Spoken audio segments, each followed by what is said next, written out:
Well, Wisconsin, you know, I love that state. It's seen as one of the most competitive toss-up states this November. The primary is less than 2 weeks away. Polls show my next guest as the Democratic frontrunner for governor.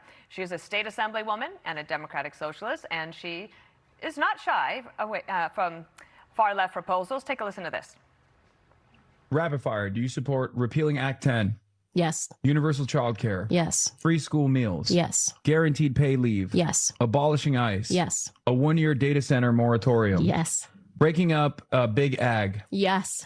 Public grocery stores? Yes. Right to repair? Yes. Legalizing cannabis? Yes. Overturning Citizens United? Yes. A workers' bill of rights? Yes. A free Palestine? Yes. And Francesca Hong is a candidate for Wisconsin governor. And even yesterday, it looks like you will be the nominee, as another one of your closest competitors, who is even far behind you, has dropped out of the race. Is there anything in that list of what you told Hassan Piker that you disavow now? No. Okay. Is there anything in the DSA platform that you disagree with? Yes. Okay. What would that be? Abolishing the Senate. I believe it's nonsensical and non-practical at this time. Okay. Would you abolish the Supreme Court? No.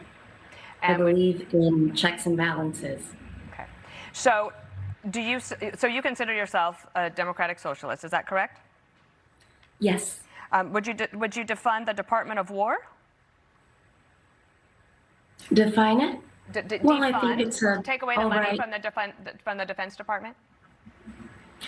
No, I think it's troubling how many times they've failed an audit, and they're one of the highest funded agency. And I think that stewardship of taxpayer dollars is incredibly important, that where there may be fraud, waste, or abuse, that we make sure to vet the agency. Okay. Would you advocate for public ownership of America's largest corporations, or those in Wisconsin? I have to say, first of all, we are incredibly proud of our Green Bay Packers, a publicly owned NFL team. But I believe there are some manufacturing and corporation that is irresponsible to have full public control. Well, like what? No, I think it depends really on the type of mega corporation. We know that here in Wisconsin, we'd like to bring more middle manufacturing, that when jobs were sent overseas, when there was more desire for profit over the people of Wisconsin, that we can be selective and put working class people first when it comes to jobs and mega corporations. Do you think you would be able to recruit corporations to come to Wisconsin to then be taken over by the state government? No, I don't think that it would be responsible for the state to bring in a mega corporation. Right. That would potentially be run by the state. I think that we want to create good jobs with good benefits and ensure that people have the freedom to pursue the type of life they would like. And I think when I talk to voters all across the state, it is so much about being able to take care of themselves and their loved ones. There is deep concern about people who get to age with dignity in our state. I care a lot about our seniors and making sure that we're one of the states where there's a great opportunity for great public education. Okay, so you say people want to take care of themselves, and I agree, but the socialist program is for the government to take care of people. And I know that you've bristled a little bit about anyone pointing out previous things that you have said, but I just want to show everybody on the board here. This is some of your far left posts. I would say they're pretty far left, right? It's, for example, you say abolish the Senate. You want ICE out of Wisconsin. I understand the abolishing ICE is something you probably still want, but you also said to defund the police 4 times.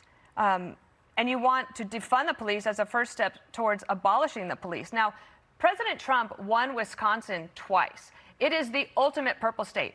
I set my novel there for a reason. It is the place where you have to have the most appeal to both sides or to independent voters. Why shouldn't people take you at your word when you say that you want to defund the police and go towards abolishing it? Dana, first of all, I have to say thank you so much for featuring my home state in your novel.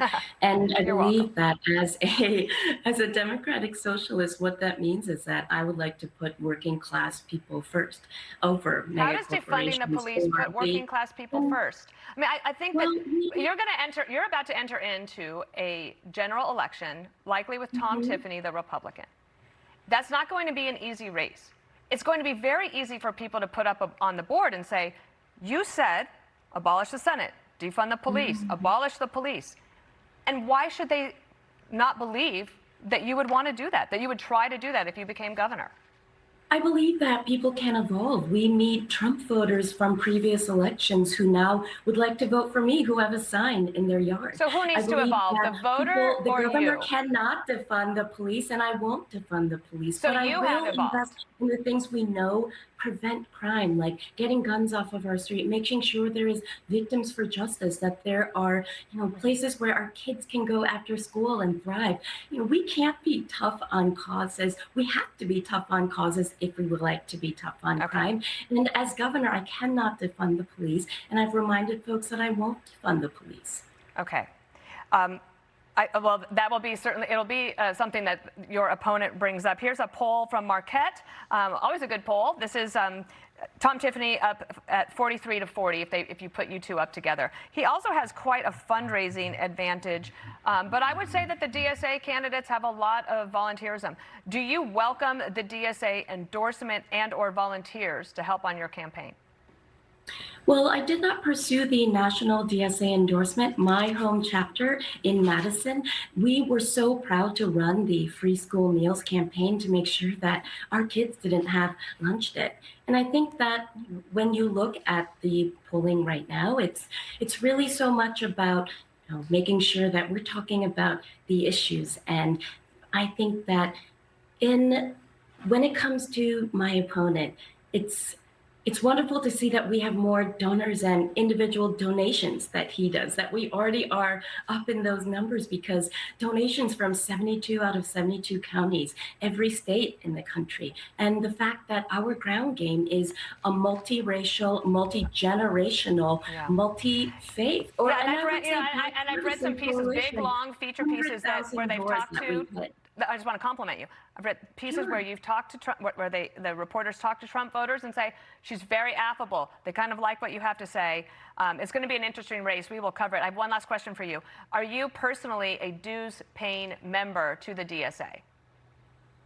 In my home chapter in Madison, I have been since 2020. And I believe that as a democratic socialist, I'm less defined by just one organization, but clearly our bipartisan coalition means that I'm more defined by being a good single mom, that I am a service industry worker, that I truly believe in legislation that helps everyone. And these are the things that people want to talk about in rural and urban parts of the state. All right. Francesca, we are bumping up against a break. We appreciate you coming on. Dana, thank you so much for having me. Okay, take care, Francesca. Be sure to like and subscribe for all the Fox News latest on YouTube and catch full shows streaming now on Fox One.